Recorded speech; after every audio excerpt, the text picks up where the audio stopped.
Greetings out there in YouTube land. This is Morris Man, and as always, I thank you guys for coming to my channel. Per request, I've had people ask me what would be some of the things that you would recommend for a beginner guitar player or even an intermediate guitar player. What things are really important that we should focus on? So I put together a short list of 5 things that I think that are very important and very simple. They don't require a lot of effort or a lot of work. The first one is this: change your strings.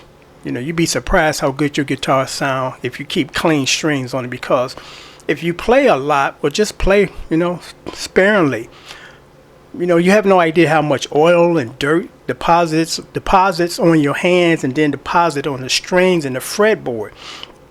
So change your strings at least twice a month, because strings are not expensive anymore. I think when I was growing up, strings were kind of expensive. Now you get them for like $6.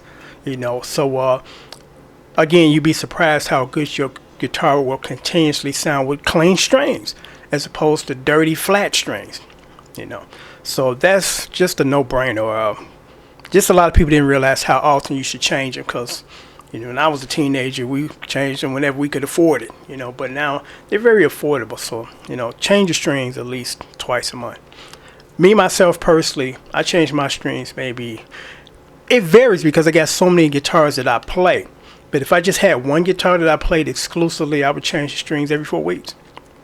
And what's important when you're changing the strings, and this applies to bass players even more so, when you change your strings, take one out at a time, then replace it, take another one and replace it. If you take them all off at once, and then you put new strings on, it creates a bow on your neck.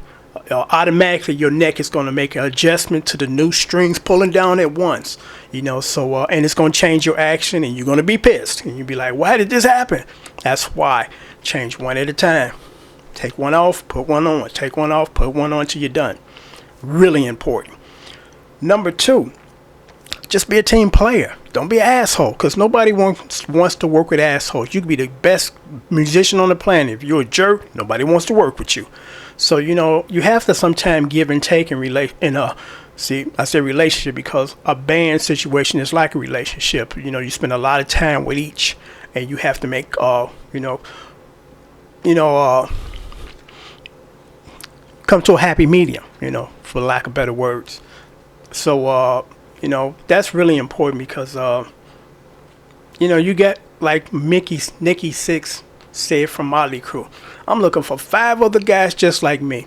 And you would be very lucky if you can do that, because if you got same type of people that you're working with, there's no conflict, but each person is different. They interpret music differently. They have different opinions, and you have to respect that, and you have to kind of work together, because you could be a platinum selling band making millions of dollars, but if you can't get along, most likely you're going to disband. You got to end up giving up all that money. Number 3, find a guitar that's comfortable to you. Don't listen to nobody else, even the instructor. If he tells you should get this, if that doesn't feel good to you, let him know and find something that's comfortable. Because a long time ago, when I first started to learn, I had a guitar that I found at Guitar Center, and it was meant for me to have, because that day I just took the day off, because I was just, I need a day off. I haven't took a day off in over 2 years, except for the scheduled vacation. So let me just take a day off and relax and go to the music store. I went there. I found the Ibanez Blazer, and that thing had the best action on it that I've ever played in my life. I was up there for like an hour playing that thing. I was like, I'm definitely buying this. So I took it to my instructor, and I said, could you change the strings, and make some other minor adjustments? And that was the worst thing I could have done. He put super thick strings on my guitar, and I like light strings. And then the action changed, and he deliberately raised it because he said, you need to have it up high so you can build finger strength. I don't like this. So I went home and tried to take it back to the way that it was, and unfortunately, I never was able to get it back to the specifications that when I bought it from the store. Very, very valuable lesson learned. If it's okay to you, don't bother. Don't let nobody else touch it. So that's a lesson learned too.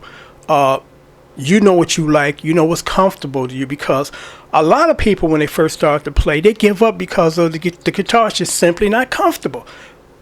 Either the gauge strings are too thick, or even perhaps too light for your preference, and the action, is not right to where you want it. So it's very important to have a guitar that you feel comfortable playing. Because like I told you before, I used to buy Fender Stratocasters, and I used to basically almost exclusively play Stratocaster for like 10 straight years. I wouldn't touch a telly other than when I went into the studio and did studio work. And I noticed, because I'm like, I love that real bright sound that it has.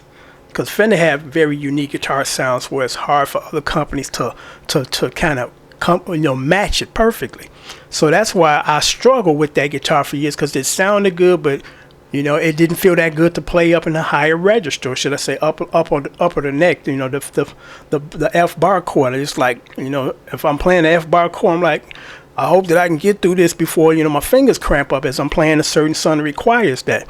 Then I realized years later, because I spoke to other people and they told me that it's not you. It's just the way that those guitars are made as far as the bridge and the neck. The relationship between the two is it just adds a lot of tension. Because I even changed the strings to the lightest strings I could find, and to get that kind of slinky, movable string feel, and it was still stiff as a board.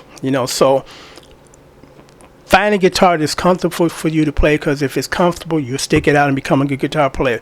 If it's not comfortable, you're going to most likely give up in less than 2 months. You just call it a day, because you believe in that all the guitars feel the same, which when they don't. But when you're beginning and first starting, you believe that. It's logical to think that way, but actually it's not true. Number 4, practice. Let me move on to number 5, because that's a no-brainer too. Number 5 is this one. When you're first learning how to play, find a guitar teacher that plays on the style that you want to play on. Because I can understand this makes sense to you. The guitar teacher that you signed up for only lives 2 blocks down the street, so it's easy for you to get back and forth. But he's a rock guy, and you want to play the R&B stuff. So find someone that's close enough that plays in your style.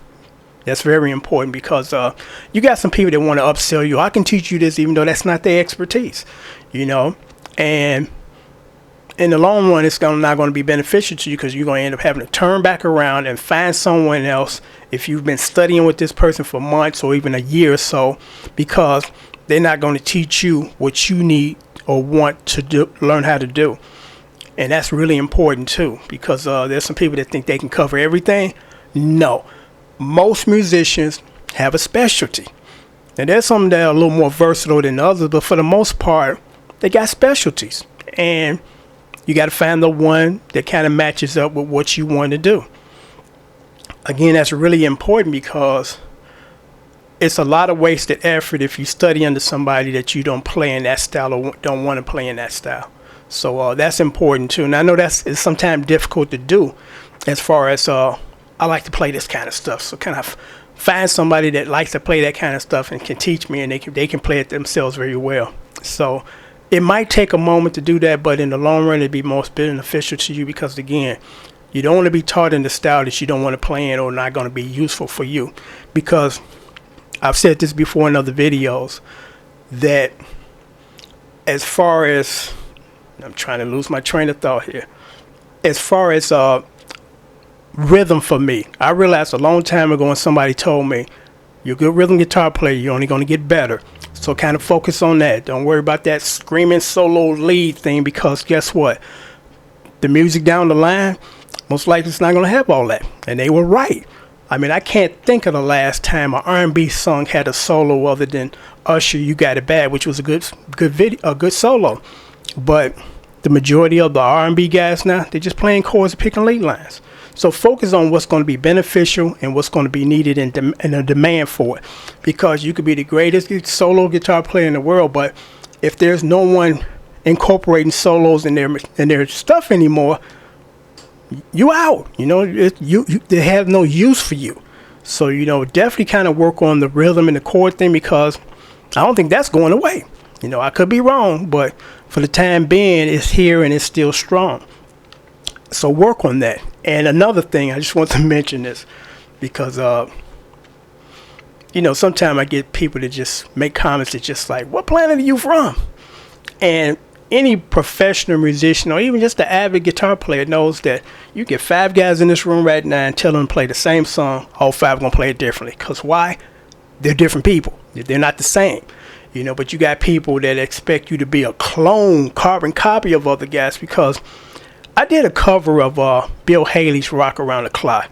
I used to love that song when I was growing up. I used to watch Happy Days and used to play it. That was the opening theme song. And it has a really nice funky, well, I like to think of it as funky guitar parts. And I did a good job with the solo, you know, and I got a lot of people that's just basically hating. You playing some different stuff. I'm a different guy. You know, do you expect me to do note for note? And actually, I got close to note for note, and I just added my own little stamp. But that's one video I've had a lot of people kind of hating on. It's like, you know, how dare this guy can do this? You know, because I'm not expected to do that kind of stuff. Black guys expected to do R&B and funk, and that's it, and blues. But I'm like, music is universal. It has no color barriers. It's you know, and that's how it should be. I mean, I think the world should be like that. Unfortunately, it isn't. But, you know, sometimes I can kind of sense, because I've gotten that before. Because I play in 3 bands, basically. The first band, I'm the only black guy. Second band, I'm the only black guy. Third band, number of brothers and sisters. You know, so I got a good balance. And when we go to certain gigs, the other 2 bands I play in, people look at me and thinking I'm the roadie. It's like, that guy ain't going to be playing, is he? Yeah, and he's going to play extremely well. You know, he's not going to be out of his element.